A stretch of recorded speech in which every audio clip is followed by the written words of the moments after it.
अपने ही शो में सीधे मुद्दे ही की बात में मुद्दा क्लियर ही नहीं हो रहा है। दिखा चुका हूं 2 बार कि छत्तीसगढ़ में कौन बनेगा मंत्री, कौन बन रहा है भाई, किसका नाम चल रहा है, आजकल खूब पूछा जा रहा है। फोन करते हैं लोग, पता है, अरे ज्ञानेंद्र जी सुनिए, कौन बन रहा है मंत्री, किसकी चर्चा है। अरे ना हम संगठन से हैं, ना हम भारतीय जनता पार्टी से हैं, पत्रकार हैं, और जवाब दे दे के हम परेशान हैं। आज भी कम से कम 10 लोगों का फोन आया। क्यों पता है आपको? लता उसेंडी का नाम ले लिया है। किसने? केंद्रीय मंत्री मनोहर लाल खट्टर ने। और आज फिर से शुरू हो गया। लोकसभा चुनाव खत्म हुआ और ये चर्चा शुरू हो गई शिक्षा मंत्री बृजमोहन अग्रवाल के इस्तीफे के बाद, तो इस चर्चा ने और जोर पकड़ लिया। लेकिन छत्तीसगढ़ दौरे पर आए केंद्रीय मंत्री मनोहर लाल खट्टर ने आज एक बात कही है जिसको लेकर चर्चा फिर से होने लगी है, और खूब होने लगी है। खट्टर साहब ने क्या कहा है, पहले वो सुनाइए। लता उसेंडी जी कोंडेगांव से जो संबंध 2003 का, लता उसेंडी जी भी उस समय विधायक बनी थी, शायद पहली बार, है ना। अभी मंत्री हैं, राष्ट्रीय उपाध्यक्ष, मंत्री मैंने कभी मंत्री पहले नहीं। चलिए उत्साह आया लोगों में, शायद मंत्री बनाने की बात से ज्यादा उत्साह आ रहा है।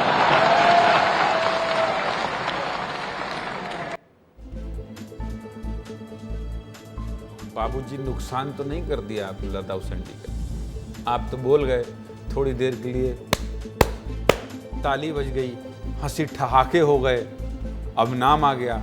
जैसे मैं भी दिखा रहा हूं, कल अखबार भी छाप देंगे बड़ा बड़ा फोटो कि क्या लता उसेंडी बनेगी मंत्री।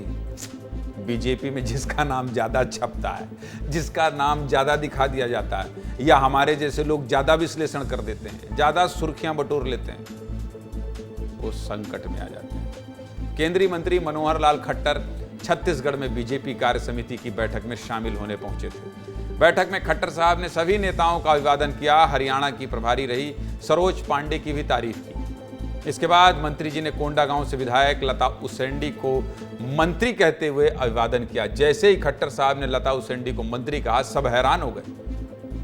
बाकी नेताओं ने बताया कि पूर्व मंत्री हैं, तो मनोहर लाल खट्टर ने सुधारते हुए कहा, बनी नहीं है तो बन जाएंगी। जिसके बाद सामने बैठे कार्यकर्ता तालियां बजाने लगे। अब इतना सब कुछ हुआ तो लता उसेंडी का क्या कहना है, हमारे सहयोगी खोमन साहू ने उनसे भी बात की है, सुन लीजिए। सुनाइए भाई। मंत्री बनाए जाएंगे, उसके बाद कार्यकर्ताओं ने जिस तरीके से ताली बजाया, क्या कहेंगे मैम?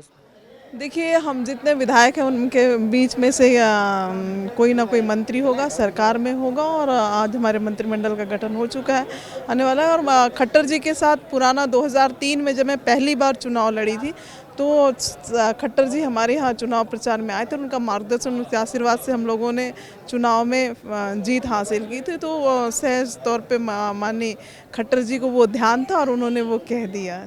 आपके मन में है कि नहीं मैम? आप लगातार अलग अलग दायित्व कर, लोग जो है भारतीय जनता पार्टी के कार्यकर्ता हैं, और पार्टी जो तय करती है उस दिशा में हम चलते हैं। तो पार्टी जो कार्य सौंपेगी उस कार्य को पूरी ईमानदारी के साथ करेंगे। बस्तर को दूसरा मंत्री मिलना चाहिए कि नहीं, आप क्या सोचते हैं मैम? ये पार्टी तय करती है, और पार्टी का जो दिशा निर्देश होगा, पार्टी जो तय करती है उसके आधार पे ही हम सब काम करते हैं, और पार्टी निर्णय करेगी तो वो हम सबके लिए स्वीकार होगा। तो आपने सुना, लता उसेंडी जी ये कह रहे हैं कि जो पार्टी तय करेंगे उसी पर काम करेंगे। ये खोमनवा हमारा खोमन साहू बहुत बदमाश है। हालांकि एक रिपोर्टर को ऐसे ही होना चाहिए, बस्तर को दूसरा मंत्री मिलना चाहिए नहीं, आपकी इच्छा है या नहीं। ठीक सवाल किया खोमन, बहुत शानदार। लता उसेंडी कह रही हैं पार्टी जो तय करेगा, लेकिन मनोहर लाल खट्टर बीजेपी के बड़े नेता हैं, और जब बड़े नेता भरोसा दिलाएं तो उम्मीद तो बढ़ जाती है। चलिए आपको बता देते हैं कौन है लता उसेंडी। कौन है लता उसेंडी? लता उसेंडी ने पार्षद पद से अपनी राजनीति की शुरुआत की है। 2003 में पहली बार विधायक निर्वाचित होने के साथ ही मंत्री बनी। 2008 में भी चुनाव जीत गई, फिर मंत्री बन गई। 2013 और 2018 में विधानसभा चुनाव हार गई। 2023 में कोंडागांव से विधायक बनी, लेकिन मंत्री नहीं बन पाई। वर्तमान में बीजेपी की राष्ट्रीय उपाध्यक्ष हैं।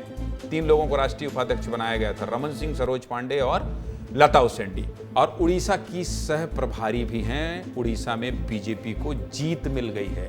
अगर लता उसेंडी को पार्टी फिर से मंत्री बना देती है तो राज्य में पहली बार होगा कि किसी भी सरकार में पहली बार 2 महिला विधायक मंत्री बनेंगी। पर यह समीकरण इतना आसान नहीं है। लाइन में रायपुर और दुर्ग संभाग के नए और पुराने नेता भी लगे हुए हैं। कौन कौन है दिखाइए, फोटो दिखाइए। रायपुर संभाग से अजय चंद्राकर जो बारिश पर चिंता जता रहे थे, राजेश मूड़त, गुरु खुशवंत साहेब, पुरंदर मिश्रा।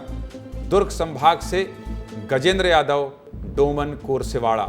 ये नाम इसलिए चर्चा में है क्योंकि सभी संभाग से मंत्री बनाए जा चुके हैं, लेकिन रायपुर जिले के इकलौते मंत्री बृजमोहन अग्रवाल अब सांसद बन गए हैं, तो राजधानी रायपुर को बिना मंत्री के छोड़ नहीं सकते। वहीं दुर्ग संभाग से विजय शर्मा डिप्टी सीएम हैं और दयाल दास बघेल को मंत्री बनाया गया है, जबकि दुर्ग संभाग में मुख्यमंत्री समेत 5 मंत्री थे। इसलिए कयास लगाए जा रहे कि इन दोनों संभाग से भी मंत्री बनाए जा सकते हैं। अब देखना है कौन बनेगा छत्तीसगढ़ में मंत्री।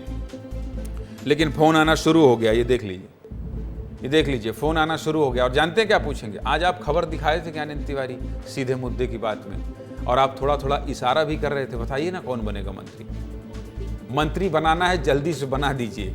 बीच में सुगबुगाहट तेज हुई कि बस मंत्री बनने ही वाले हैं, मंत्री बनने ही वाले हैं। कुछ लोगों की खबर हमने चला दी कि ये मंत्री बन सकते हैं, और आज भी मनोहर लाल खट्टर अगर कुछ नहीं बोलते तो हम भी चुप रहते। अब मनोहर लाल खट्टर जैसे बड़े नेता हैं, कुछ बोल दिए हैं तो ये तो बताना पड़ेगा। कुछ ऐसे भी इलाके हैं जहां से आज तक मंत्री नहीं बने, कुछ ऐसे इलाके हैं राजधानी रायपुर जहां 7 विधानसभा है, लेकिन कोई मंत्री अभी तक नहीं बना है। तो मंत्री कौन बनेगा, इस पर जो भी खबर आएगी आपको बताते चलेंगे।